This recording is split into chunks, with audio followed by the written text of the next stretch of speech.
is now the time in our service for those who are feeling, we already know what time it is, who are feeling young or young at heart to come down and join us. And maybe some of you are actually feeling a little bit tired because I heard you had a wonderful stewardship dinner last night, right? So if you're maybe needing to move around to wake up a little bit, you're welcome to do that too. Yeah, we have some yawns. Now, I heard that you all might have something called a Wonder Box. Wonder Box. I know what's inside. I do wonder what's inside. I know what's inside. Does someone wanna see what's inside? Oh my gosh, do you think maybe we could all lift it together?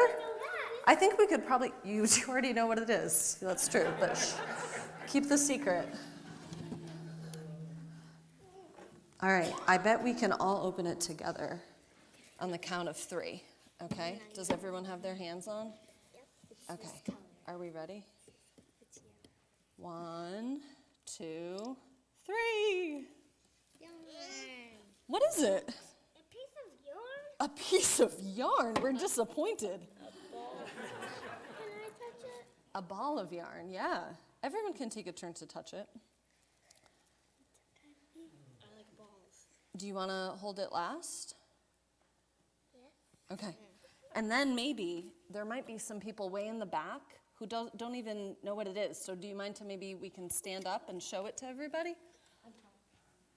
It's a ball of yarn, and it's bright yellow. And yellow is a color of friendship. That's kind of cool, right? What else do you think about when you think of It reminds me of the sun. the color reminds you of the sun? Absolutely. Now, what would you, making hats? You know what we might try and make with it this morning, because I'm not crafty enough to make something with hats. We might make a web. What do you think of when you think of a web? Yeah. Spider. A spider web. Yes, exactly. And Charlotte's web, and all the friends that Charlotte had, right? Do you think that we can maybe show everyone else how we might make a web? I think that we could do it together. Huh? I know how to make a web. I know. Well, you'll be included. Don't you worry. Don't you worry. We're just gonna start it out here. We figure we'll have the experts. We'll have the experts start it off up here, and then we'll invite others to join. Okay, so here's what we're gonna do. You can actually, if you want to sit down, you can sit down. That's fine. I'm stand up. Okay, you'll stand up. Back up a little bit, because I'm gonna roll this to you. Okay? Like 2 more steps back. Okay. So what I'm gonna do is I'm gonna hold. Step 1, hold one part of the string. Step 2, roll the string to someone else. So you want to, step 1, hold part of the string, grab onto it with one hand, yep, and then roll the yarn to someone else with your other hand. But you have to hold on to it while you roll it. This is the trick part. So one hand holds, yep, and then the other hand rolls. Perfect, you can kick it. Yes. So here's the thing. We want you to be a part of the web. So you got to hold on to it. Yeah. Okay, so now step 1, hold. Step 2, roll. Yes. Step 1, hold. Step 2, roll. We want to show people what we made? It's a web, but what do you think? It's kind of small. It's probably not that strong. It looks like a timer. Do you think we should make it bigger? Bigger. Looks like a timer. Bigger? Bigger. Are you all willing to help us out and make the web bigger? Yes, How do we feel about catching and throwing? Okay, if it drops, it's fine. We're just going to be including more into that interdependent web of life, of which we're all a part, right? You're good at catching, but not at throwing. All right, here you go. I play softball. So let's do remember you want to hold with one hand, I'm used to it. and then let's do like a soft underhand lob out into the congregation. Yes! Step 1, hold. Step 2, throw. That's good. That's why I quit softball. But you were just successful. All your softball fears gone. Yeah. This is great. Step 1, hold. Step 2, throw. Our web is getting so big. Woohoo! If it came by you and you want to grab hold of it, grab hold of it so you too can be a part of our interdependent web. Yeah, let's toss it on over to the other side. Let's grow that web. Make the web grow. Tight web. All right, maybe 1 or 2 more throws, and then we'll try to include some of our folks up here. If I drop this one string. Yes, under chairs, above chairs. All ways of moving the web are welcome. That's great. Web on shoulder. It's beautiful. This is going on the whole thing. It's going around the whole thing. Isn't that amazing? Wonderful. And maybe, should we get our worship leaders up here? Yeah. No, let me talk to them. Down the corner. Let me toss it. Oh, yeah. Let me toss it. Make yarn. Oh, yeah, there we go. Make Okay. yarn out of it. Can make yarn out of it. Whoa. Okay, ready? You want me to hold this for a second? You got it. Oh, we're wrapping around the altar now. Can you pass? There you go. Okay, and then we want maybe 1 more, and then maybe back to the, Me. yeah. Back to me. Let's back to these 2, and then we'll be all good. No. William has become the epicenter of our web. Can You wanna roll it? just I roll can't it? catch it with one hand. Okay, ready? You grab a piece, you grab a piece, and then you grab a piece.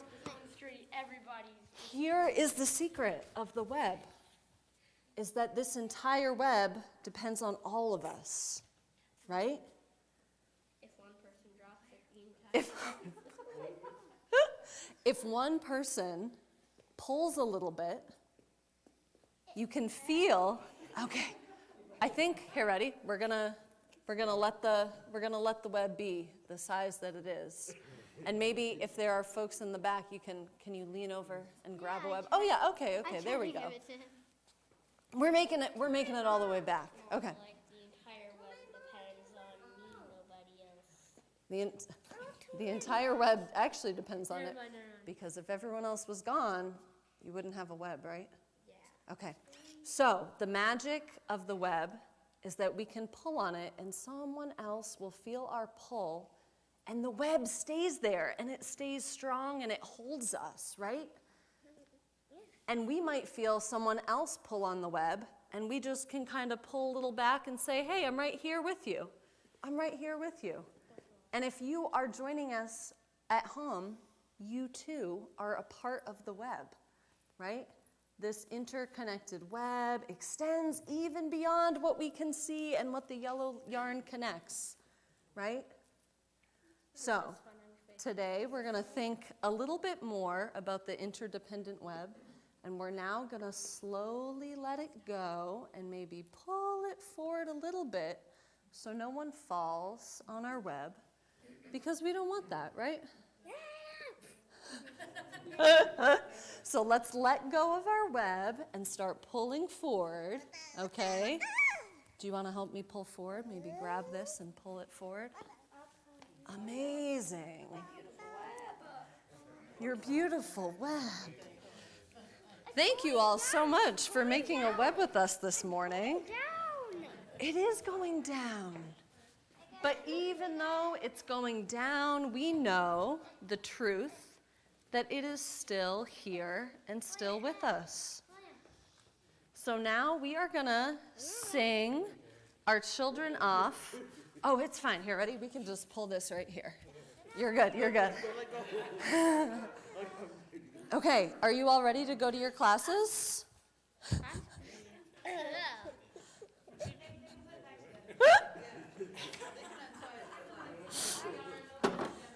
All right. Wonder. It's puffy.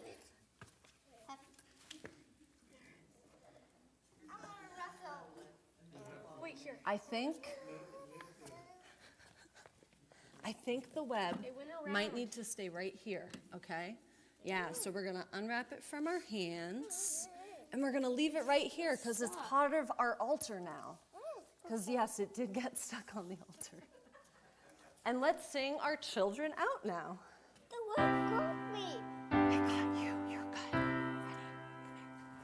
We hold you in our love as you go, as you go. May your heart be at peace as you go. To nurture the spark of your precious life. We hold you in our love as you go.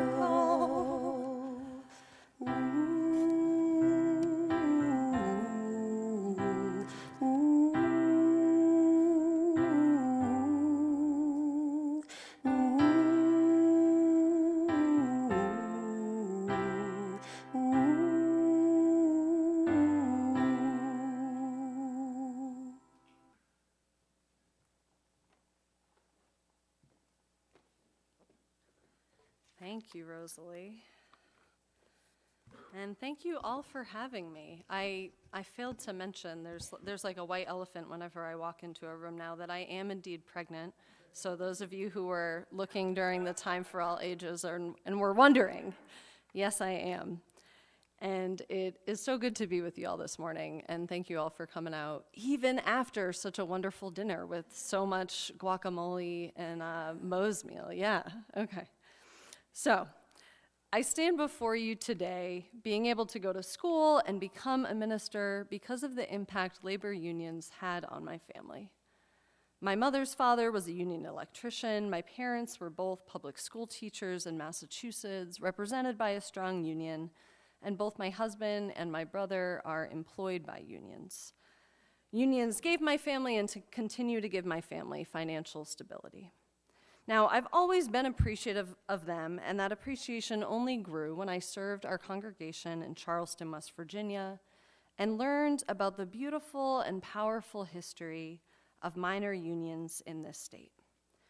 Now, it was here in West Virginia that I was also introduced to one of my favorite movies, we're getting a little lighter, titled Pride, that is on the intersection of labor unions and gay rights, two things I care very deeply and personally about. Has anyone else watched the movie Pride? Okay, you're gonna wanna watch it later today. It'll be the perfect thing to do while you're kind of like sleepy from all the burritos and tacos and stuff. So, the movie Pride is 100% guaranteed to make me cry. Do y'all have movies like this where like you can put it on or you can listen to this song and you know it's gonna happen? Okay, this is one of those movies for me. Now, it was made in 2012 and is set in 1984 in England. The movie opens with the leader of a lesbian and gay activist group watching the news. He sees a clip on the miners' strike and realizes just how important their fight is and how much support they will need if they are to succeed in their strike. He realized, too, that really, his group and the miners were fighting common enemies. The government was oppressing both, and the police, who normally terrorize he and his friends, were oddly not around recently because the London police went out to Wales to turn their attention to striking miners in rural coal country. And so, this leader has his morning coffee epiphany and gathers a coalition that calls itself Lesbians and Gays Support the Miners, and they raise a whole bunch of money within the gay community and in London to support striking miners and their families. Now, challenge number one comes from finding folks who will accept their money because they want to be very clear about who they are. And many folks they reach out to were not okay with taking money from gay folks. Eventually, however, a small rural coal town in Wales accepts. The relationship is shaky, sometimes downright rocky or seeming like it's going to fall apart. Trust has to be earned on both sides, and it is, but only because they keep showing up for one another in spite of being unsure, in spite of all the awkwardness and the fear. They continue to show up for one another because this relationship matters to them, and because they know that deeper truth that we experienced also, however clumsily and awkwardly this morning, the truth of our interconnectedness. Enough of them know that their fights are connected, that their lives, their very beings are connected. They do this because of solidarity. Now, in solidarity and interconnectedness, we have to listen to what the other needs and wants, and sometimes do things that feel really uncomfortable, such as be a miner who speaks at a drag show performance.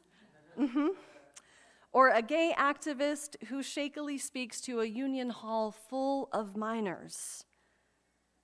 And in solidarity, we do it because we realize we are deeply connected with one another, that the web, the circle, is broken without being in relationship. We realize that we ourselves are not whole, are not wholly human without being in relationship. And that to do this relationship fully, we have to be present to the other, who they truly are and what their needs are.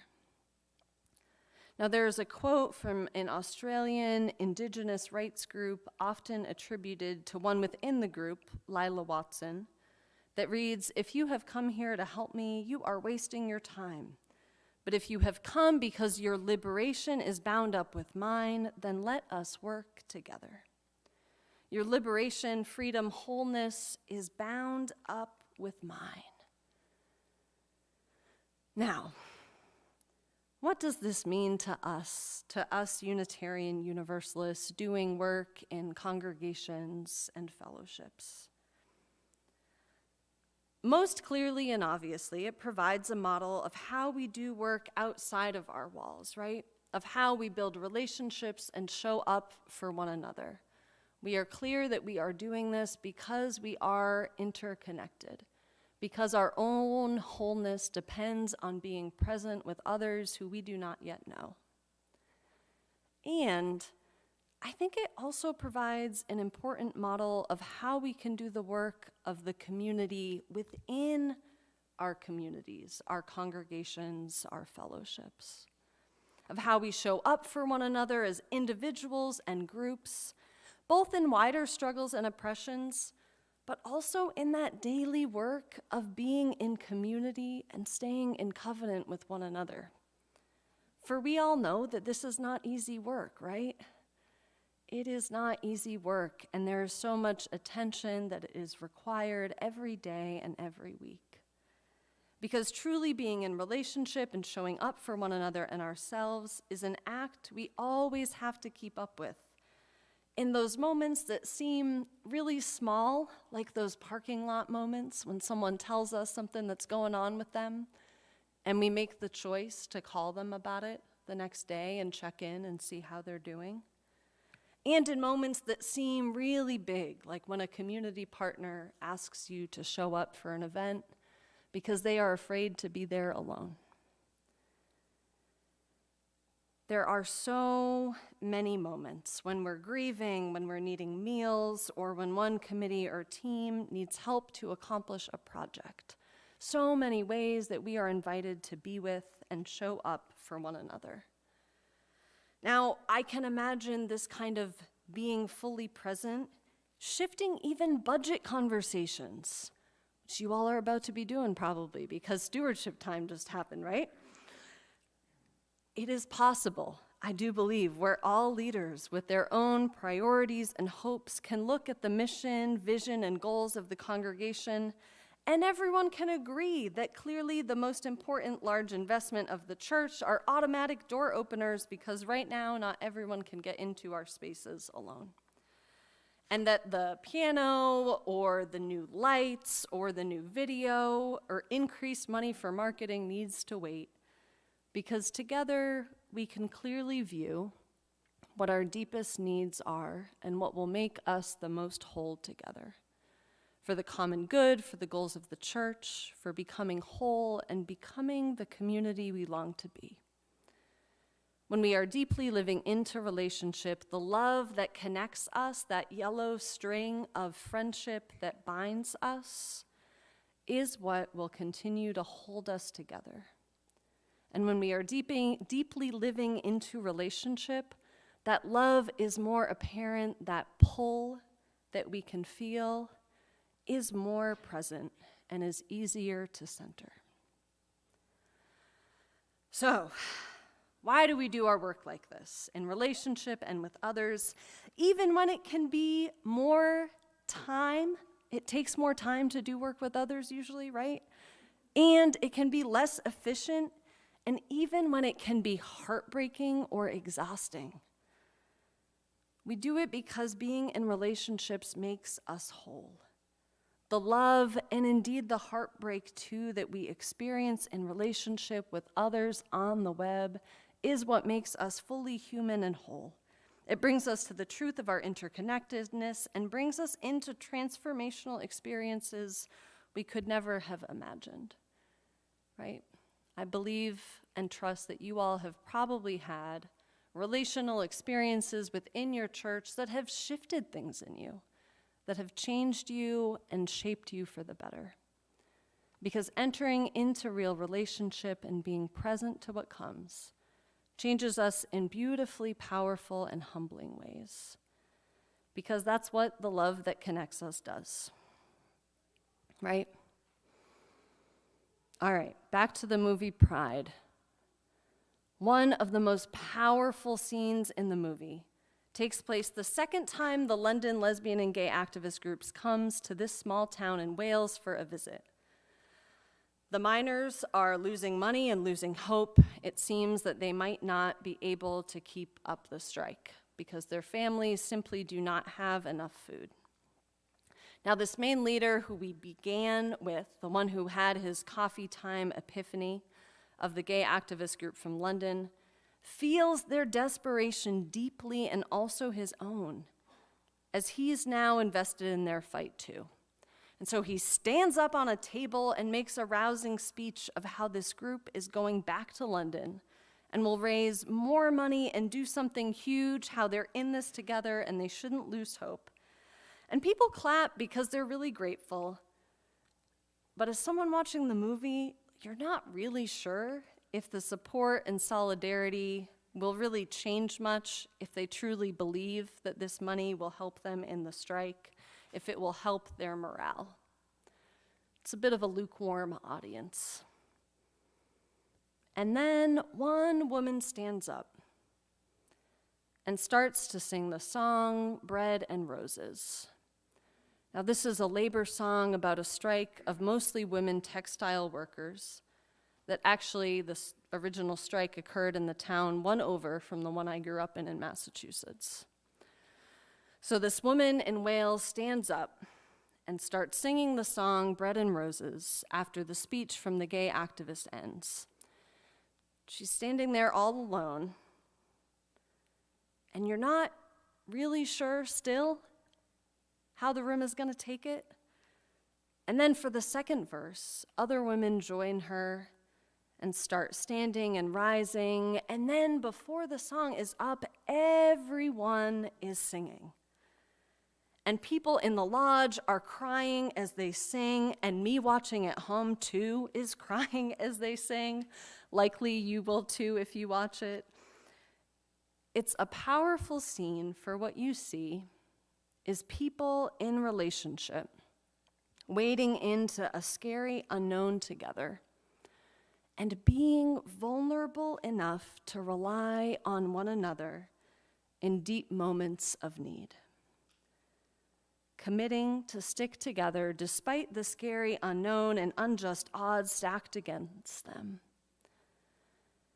And you keep crying because what you see and feel is a powerful transformation in relationship of people being made more whole because they are wading into the unknown of the world together.